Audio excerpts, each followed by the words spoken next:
Eclesiastés, capítulo número 11, versículos del 1 al 6. Después de Salmos tenemos Proverbios y Eclesiastés. Echa tu pan sobre las aguas, porque después de muchos días lo hallarás. Reparte a 7 y aún a 8, porque no sabes el mal que vendrá sobre la tierra.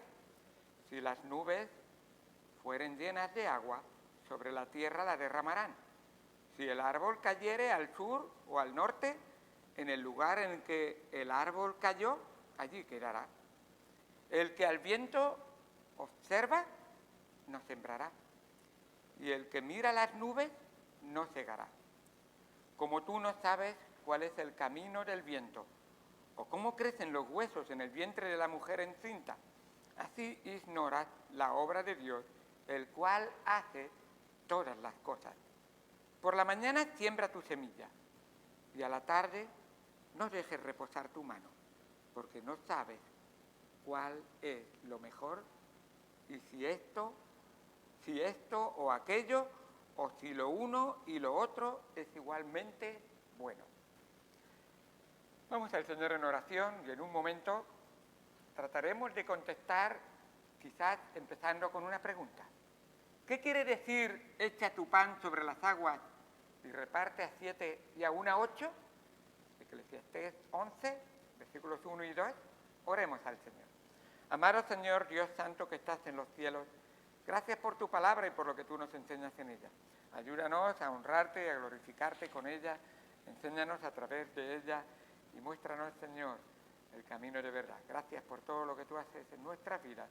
En el nombre de Cristo Jesús te damos gracias por todo. Amén, amén. Muy bien, qué bueno. ¿Qué quiere decir? Echa tu pan sobre las aguas y reparte a 7 o aún a 8. La verdad es que al ir estudiando este tema, llama mucho la atención que muchas personas, al hablar de echar tu pan sobre las aguas, creen que había diferentes interpretaciones de este versículo. Pero me quedo con una especialmente y os voy a nombrar las diferentes interpretaciones. Una de las más populares dice, siembra la semilla que produce el pan. Y así verás con el tiempo el fruto que saldrá de ella si la tierra está húmeda. Básicamente habría que esforzarse un poco, pero está hablando en un lenguaje muy figurativo, pero no está diciendo exactamente eso. Y llama mucho la atención. Otra interpretación que quizás enlazaría el versículo 1 y 2 es que da tu pan a los pobres, que con el tiempo se te volverá. Ya te llegará a ti la necesidad, y esa también es una de las que más usa la gente también, pero y que de alguna manera te puede llegar un día la pobreza a ti y de alguna manera pues algo podrás recibir a cambio. Otra de las interpretaciones dice, bueno, esto es algo fútil, porque como el libro de Eclesiastés, la frase que se repite y que te repite es vanidad de vanidades. Pues algunos de ustedes han echado pan sobre el agua. A algunos se les ocurre pensar, a los patos, le eché pan a los patos. Pero después de mucho tiempo has vuelto y lo has vuelto a encontrar allí. Pues, la verdad es que, bueno, algunos han interpretado, bueno, lo que está diciendo ahí realmente es un poco así que es vana las cosas que hacemos en este mundo. Bueno, yo no veo realmente que sea tan vano, pero por un momento me puse a estudiar un poquito y dije, bueno, ¿por qué no miro un poco las palabras? Miro el origen de lo que enseña la palabra en hebreo, y no que conozco mucho hebreo, pero sí que conozco muchas buenas enseñanzas donde traducen estas palabras al hebreo para poder entender lo que está diciendo, y me llama mucho la atención que en los días del rey Salomón, los comerciantes cargaban sus barcos con grano y otros bienes para enviar esos alimentos y esos bienes a comercializar en otros pueblos. Y tú dices, ¿y esa idea? No la veo muy clara. Pero, por un momento, recordad que siempre intentamos estudiar cada texto en su contexto histórico, o sea, cuando se dijeron qué era, cómo se vivía, qué significaba en aquel momento, y también intentamos, y lo hacemos, estudiar esos textos con su contexto, o sea, gramaticalmente, literariamente, y lo que está diciendo con el resto de las escrituras, porque es realmente una agresión sacar el texto de su contexto. Debemos de tener cada texto en su contexto.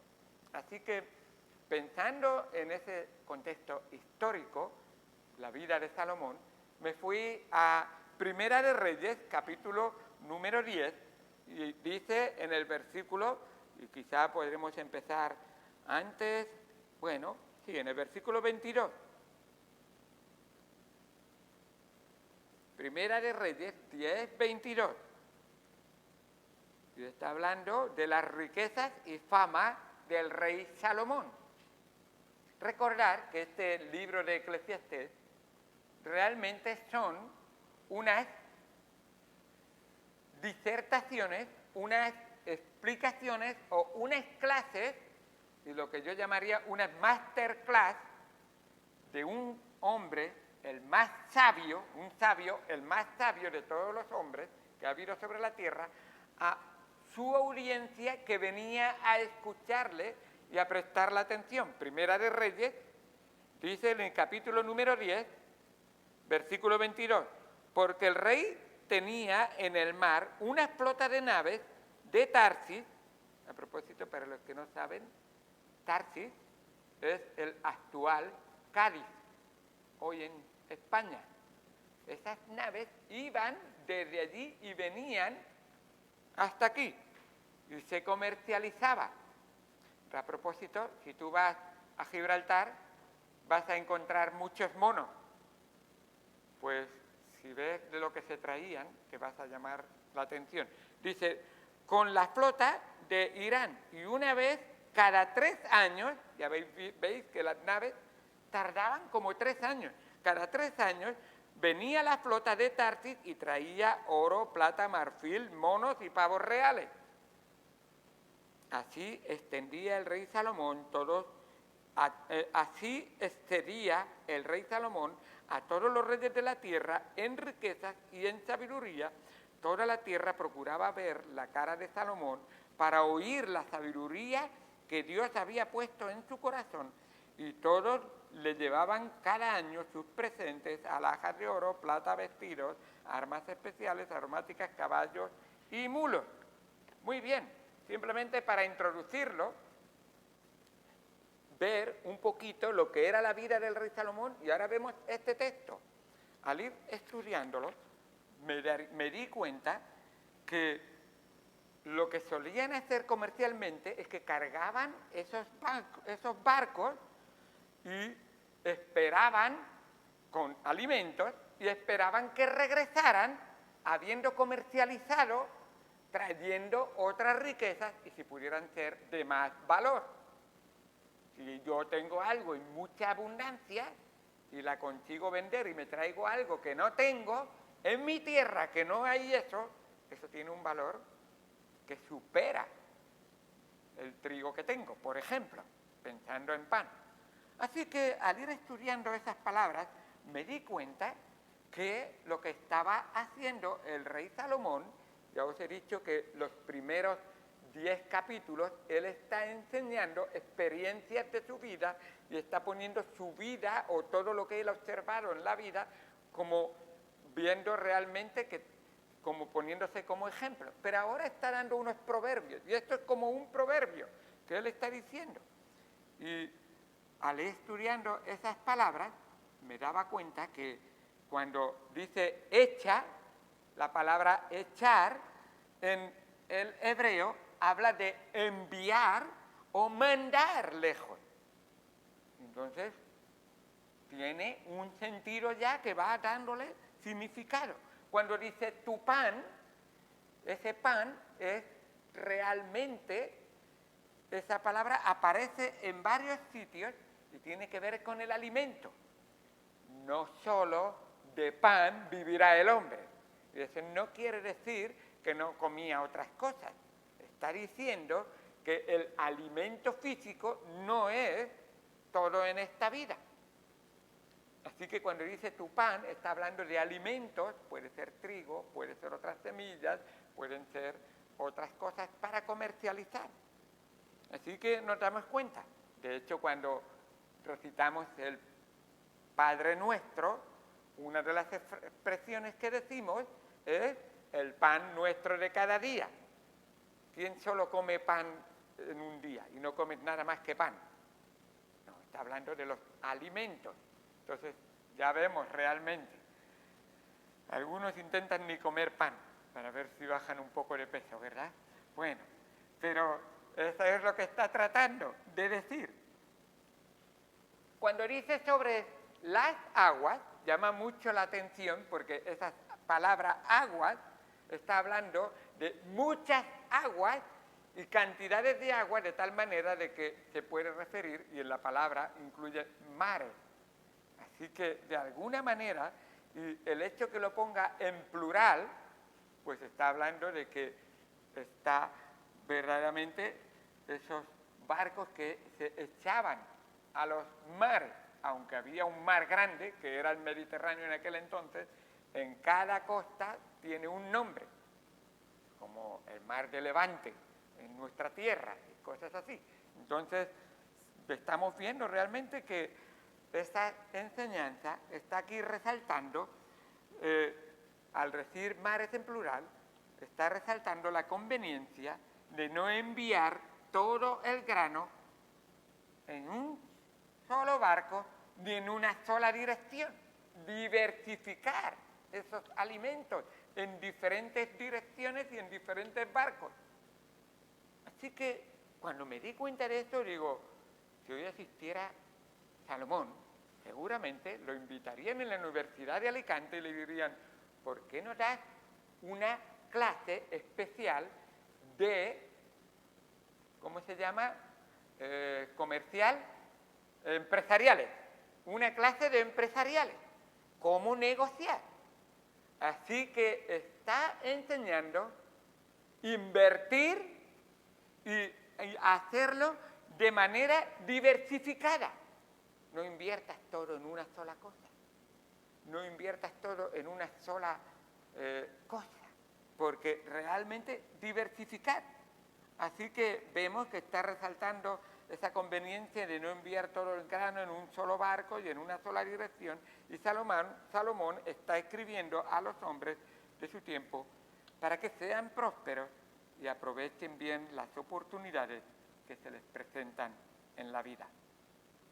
Es muy interesante que en el versículo número 2 dice reparte, lo cual la palabra en el versículo 2 que dice reparte, al mirarlo en el hebreo me di cuenta y dice repartir es lo mismo que comercializar, distribuir, enviar y negociar.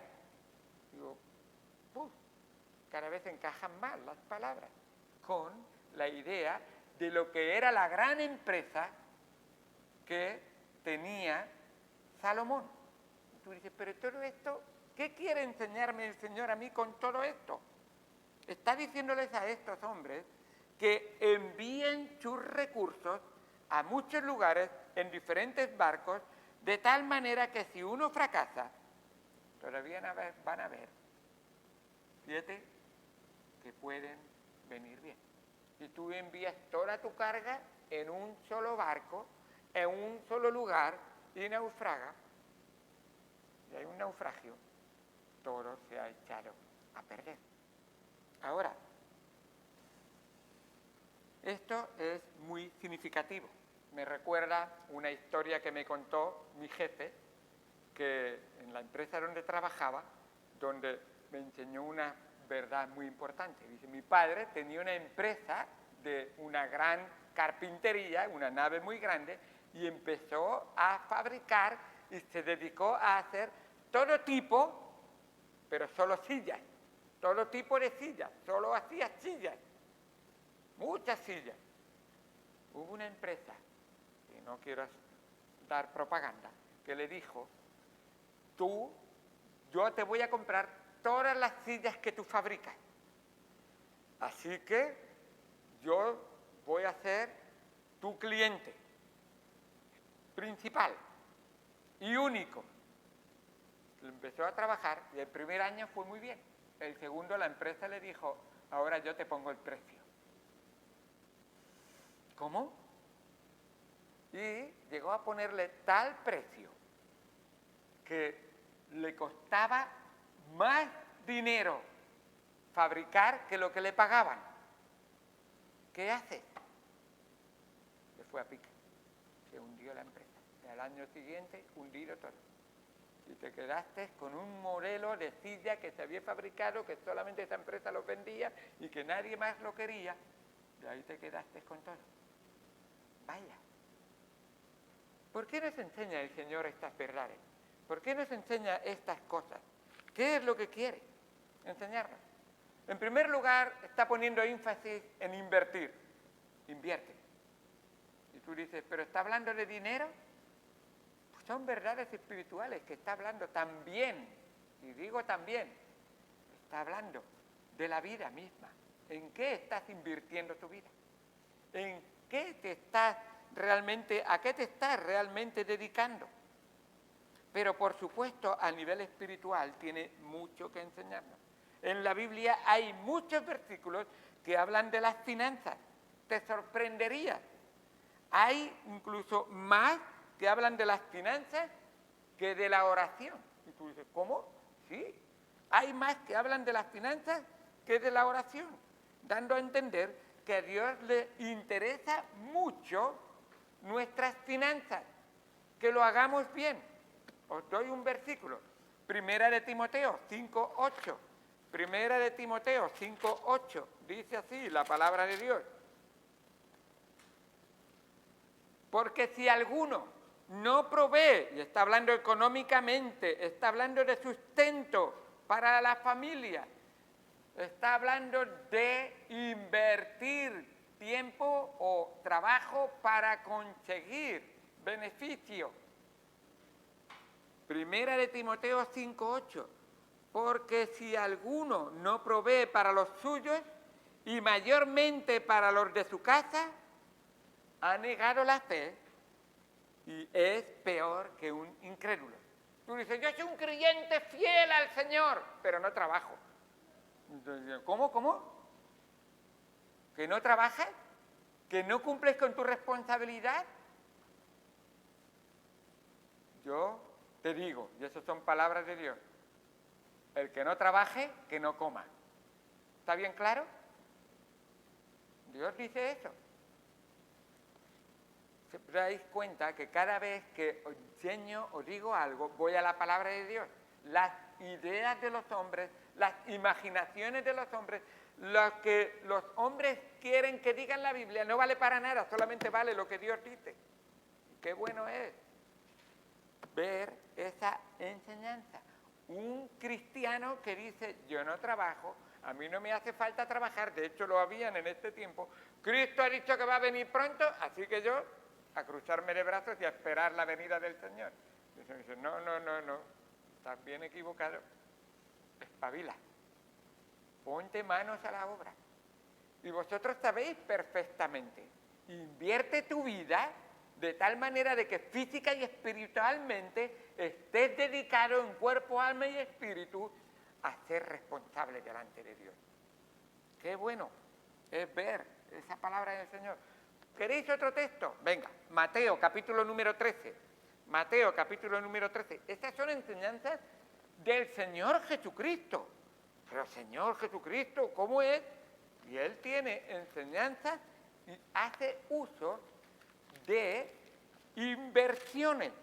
Mateo capítulo número 13, versículo número 44. A ver, ¿cuánto tengo que invertir? El Señor, ¿por qué? ¿Qué debo hacer en esta vida? Invertir, dice en el capítulo 13, versículo 44. Además, el reino de los cielos es semejante a un tesoro escondido en un campo, el cual un hombre halla y lo esconde de nuevo, y gozoso por ello, va y vende, está invirtiendo, y va y vende todo lo que tiene y compra el campo. El hombre ha dicho, te he encontrado cómo hacer el negocio de mi vida. ¿Y qué voy a hacer? Voy a esforzarme, voy a invertir. Y este hombre llega a invertir una gran cantidad de su vida, toda su vida. Dice que vende todo lo que tiene, porque lo que ha hallado es más valioso que todo lo que tiene. ¿Tú has hallado un tesoro en tu vida que vale más que todo lo que tienes y que realmente te das cuenta que es importante tenerlo en cuenta en tu vida? Quizás te encuentras en la situación en que yo me encuentro. He hallado un tesoro, unos tesoros a los que vale la pena vender todo lo que tienes y entregarlo entero. Pues el tesoro más grande que he encontrado en mi vida, el primero que he encontrado, es a Cristo, el tesoro mayor. Valía la pena deshacerme de todo para ese tesoro. Pero el Señor me dio otro tesoro en el cual me dice, tienes que dedicarle tu vida. Y me dio a mi mujer, mi esposa. Y me di cuenta de la importancia que tenía de decir, tengo que invertir mi vida. ¿Hace falta un viaje a Irlanda del Norte y no has ido nunca en avión y es la primera vez? Pues allá que se fue José Bernabéu, amando al Señor, pidiéndole al Señor que a él no lo voy a perder, pero que él fuera conmigo. Y perdí el vuelo. No, estaba a punto de perder el vuelo. Y dije, ¿qué voy a hacer para llegar puntual? Había que tomar 2 vuelos. Un vuelo que volaba de Alicante a el aeropuerto de Heathrow, en Londres. Y luego había que tomar un segundo vuelo del aeropuerto, que yo no sabía que había 2 aeropuertos, de Gatwick a Belfast. ¿Y qué pasa en esa situación? Pues que había muy poco tiempo, 1 horita, y se tardaba 1 hora en ir de un aeropuerto al otro. Yo no puedo, voy a perder el vuelo. Y en esa situación dije, pero esto es importante. Para mí es tan importante que me va la vida en ello. Y lo consideré tan importante que miré con el poquito inglés que tenía, dije, ¿hay un helicóptero que va desde Heathrow a Gatwick? Sí. ¿Me puede llevar a mí? Sí. Pues te llevamos. Y por primera vez en mi vida monté en un helicóptero, porque mi tesoro valía más que un helicóptero. Y pagué el helicóptero no entero, un billete solamente de helicóptero, y me llevaron desde Heathrow a Gatwick porque era tan importante en mi vida. Pero espera, eso me trajo más tesoros. Tales tesoros tan importantes que el Señor me permitió casarme y tener 2 hijos como tesoros de mi vida. Mi hija y mi hijo. Gloria a Dios. ¿Pero qué? Y costaba, había que invertir en la vida. Yo quería que estudiaran, yo quería que trabajaran, y había que invertir y diversificar y invertir en varias cosas. Tiempo, esfuerzo. Y por la gracia de Dios, esos 2 tesoros sacaron sus carreras, estudiaron, se casaron, y ahora se han multiplicado mis tesoros. Ahora tengo 6 nietos. ¡Qué bendición! Bueno, no voy a hacer más vuelos en helicóptero, creo yo, pero no lo podéis imaginar la bendición tan grande como ellos han formado parte de mi gran familia. Mis hijos, mi mujer, mis hijos, ahora forman parte de la gran familia que tengo en la iglesia. Otro tesoro que el Señor me ha permitido disfrutar, la iglesia. Así que de alguna manera el Señor dice, expándete, esfuérzate, logra cosas. No he querido extenderme más, pero estudié electrónica y el Señor me permitió sacar esos estudios y ser técnico especialista en electrónica industrial y poder vivir trabajando secularmente y sirviéndole al Señor espiritualmente en la iglesia. ¡Qué bueno! La gloria de Dios. Pero escuchadme, vanidad de vanidades, todo lo que yo he conseguido, si no fuera que mi tesoro principal fue que vendí todo lo que tenía para recibir a Cristo. El Cristo, mi mayor bendición. Por eso Mateo 6, el capítulo 33, es una realidad que Dios sigue mostrándome en mi vida. Qué bendición tan grande poder disfrutar de todo lo que Él ha hecho en mi vida. Dice así en Mateo 6, 33. ¿Todos lo habéis encontrado? Ahí estamos. Dice la palabra de Dios: mas buscad primeramente el reino de Dios. Recordad, el reino de Dios es semejante a un tesoro. El reino de Dios, el tesoro es Cristo. Que un hombre halló y dijo: voy a vender todo lo que tengo. Y gozoso fue y compró ese tesoro. A ti no te cuesta nada y a mí no me cuesta nada, porque Cristo pagó el precio. Tienes que recibirlo. Oye, es gratis para ti. Cristo te ha amado de tal manera que Dios dio a su Hijo para que todo aquel que en Él crea no se pierda, mas tenga vida eterna. El tesoro mejor. ¿En qué estás invirtiendo tu vida? Mas busca primeramente el reino de Dios y su justicia. Y todas estas cosas que son responsabilidades, esposa, familia, trabajo, incluso la iglesia. Dios dice, todas esas cosas os serán añadidas. Y si Dios te lo trae, va a ser lo mejor para estar en el centro de la voluntad del Señor. ¿Es así tu vida? ¿Estás enfocando tu vida en el Señor? Mira, yo creo que es muy importante entender Proverbios, y con esto vamos a terminar, Proverbios capítulo número 3.